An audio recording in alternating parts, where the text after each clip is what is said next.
Y hoy en nuestra sección Ciudad Sostenible seguimos en este ciclo que hemos iniciado con la profesora Sandra Ornés Vázquez, con quien venimos hablando de esta Agenda 2030 transformada en ese pacto para el futuro, porque ya el 2030 ahí no culmina, sino más bien estamos viendo cómo se aterriza esto a nivel local, con algunas precisiones que hemos hecho de diferentes ODS, son 17 los ODS que salen en la agenda, pero hablábamos de medir, de cómo aplicar para saber cómo vamos, si vamos bien o no. Entonces seguimos en este ciclo con la profesora Sandra, quien es urbanista, magíster en gerencia empresarial, doctora en desarrollo sostenible, profesora titular del Departamento de Planificación Urbana de la Universidad Simón Bolívar en Caracas, con más de 32 años de experiencia profesional, atendiendo temas de planificación y gestión urbana, gestión integral de riesgo, desarrollo sostenible y competitividad de las ciudades. Invito a que la sigan en sus redes sociales, Instagram, @SOB, que son sus iniciales, SOBCCS de Caracas, @SOBCCS. Y entonces le pregunto, profesora, en esta onda de la implementación, existen indicadores, y creo que parte del problema de esta agenda es que los indicadores no se han tropicalizado. ¿Cómo hacer, cómo medir para ver cómo vamos, si lo estamos aplicando bien o no? ¿Qué medir? Bienvenida. Muchísimas gracias, María Alejandra. Feliz día, y a tus oyentes también. Fíjate que cuando tenemos frente a nosotros el reto de la implementación de la Agenda 2030, posiblemente es una lista del Niño Jesús que quisiéramos todo cumplir y que sea realidad. Sí. Pero a nivel de los gobiernos locales, lo que tenemos que hacer un esfuerzo es tratar de aterrizar esos grandes deseos y poder medirlos. Porque, como decía un colega mío argentino, lo que no se mide no existe. Exacto. ¿Okay?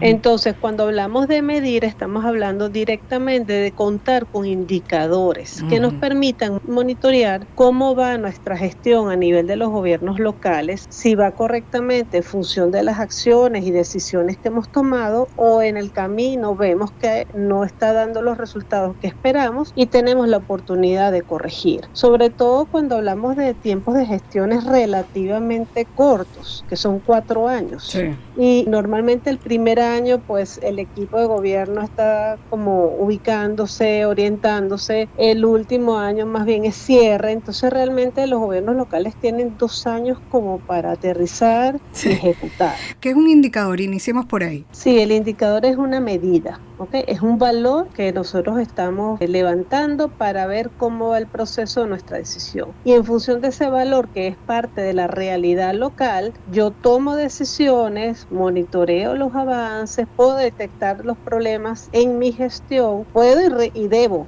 rendir cuentas, ¿ok? Y también con ese indicador me permite planificar el futuro de mi territorio. ¿Qué es lo que suele pasar, o por lo menos desde mi experiencia? Cuando nos acercamos a los gobiernos locales y hacemos el plan de gobierno, hacemos las memorias y cuentas que están obligados los alcaldes a presentar, y nosotros asistimos como ciudadanos, lo que solemos ver son indicadores o medidas de ejecución financiera, presupuestaria. ¿A qué me refiero? Solemos escuchar, ejecutamos 3 toneladas de asfalto para mejorar tal vía o tal calle, ¿verdad? Entregamos tantos libros escolares para niños de primaria para su inicio de clase. Pero eso son medidas de ejecución financiera, es decir, el gobierno tiene un presupuesto, estableció unas partidas y las ejecutó. El dinero entrado fue el dinero ejecutado. Pero un indicador que me diga que el gobierno local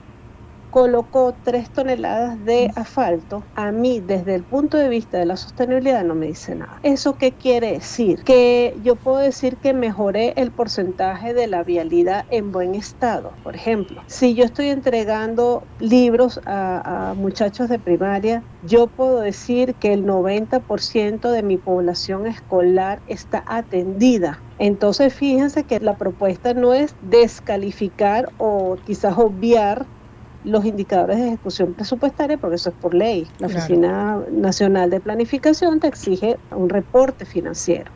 La invitación a los gobiernos locales es incorporar, además de esos, los indicadores de gestión de la sostenibilidad. Cuando yo fundo un parque, recupero una escuela, puedo desarrollar un bulevar al borde de la costa, eso es una ejecución de una obra que me permite mejorar en qué la calidad de vida de las personas. personas? ¿Cuántas personas se benefician con eso? Si estoy hablando de gestión de la basura, ¿cuántas personas han podido reducir su producción de desechos sólidos? Y partiendo de un diagnóstico, ¿no? Porque si cuando habla de los útiles escolares, esos eran los niños que necesitaban los útiles escolares, o hablaba de tanta cantidad de asfalto, era esa la vía donde estaban pidiendo asfalto, o sea, también, ¿no?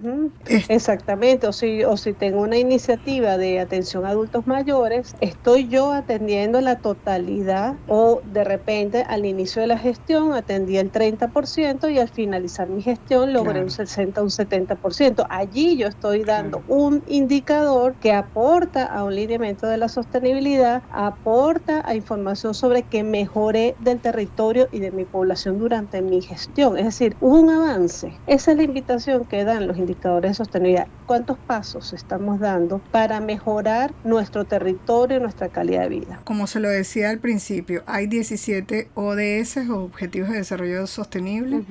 También esos a su vez tienen 169 metas, cada uno de ellos tiene sus metas. Y también te dice el librito que son 230 indicadores globales. Esto no es lo mismo que indicadores locales. ¿Cómo se construyen? Hay que partir de esos globales.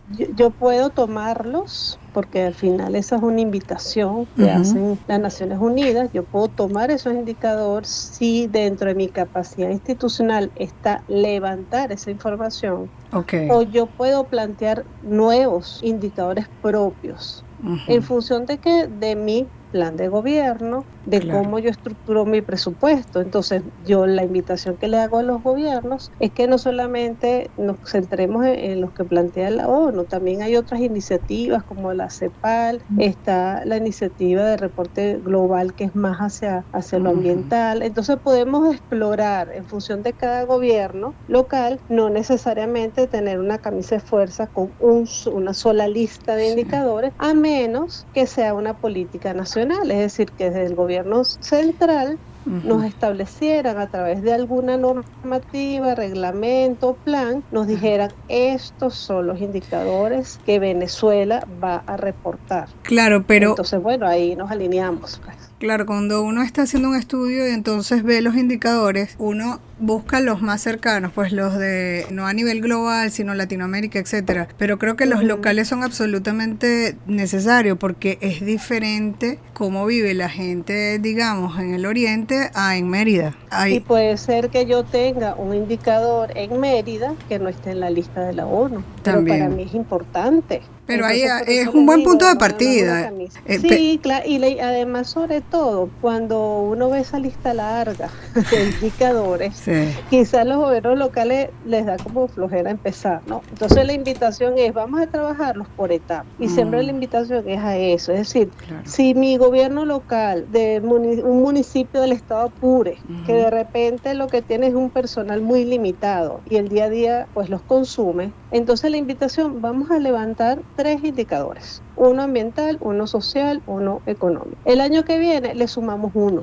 Buen punto. ¿Con qué vamos a trabajar? Con la información que tenemos, con la información que disponemos, no inventemos el agua tibia. Vamos a ver cuáles son los indicadores o la información con la que cuenta el gobierno local y hacemos una línea base. El año que viene le incorporamos otros. Me gusta ese llamado a ser sencillos, pero a hacer algo. Pero pregunto, profe, fíjese, si nos vamos al ODS 5, cuando uno se lee todas esas metas, se ve como que son mujeres, o sea, no es nuestra idiosincrasia en su mayoría. Hay cosas que sí, que viene siendo, por ejemplo, la meta 5.5 que tiene que ver con las mujeres en los espacios de decisión, sí, pero hay algunos pues que tienen que ver con ese maltrato que uno ve más bien hacia el oriente del globo terráqueo, ¿no? Entonces yo digo, cuando vas a hacer esos indicadores globales, te vas a guiar de esas metas y el procedimiento es lo mismo. Por este ODS hay estas metas, hay estos indicadores. No, insisto, puede ser una referencia, pero no tienes que apropiarte de ellos.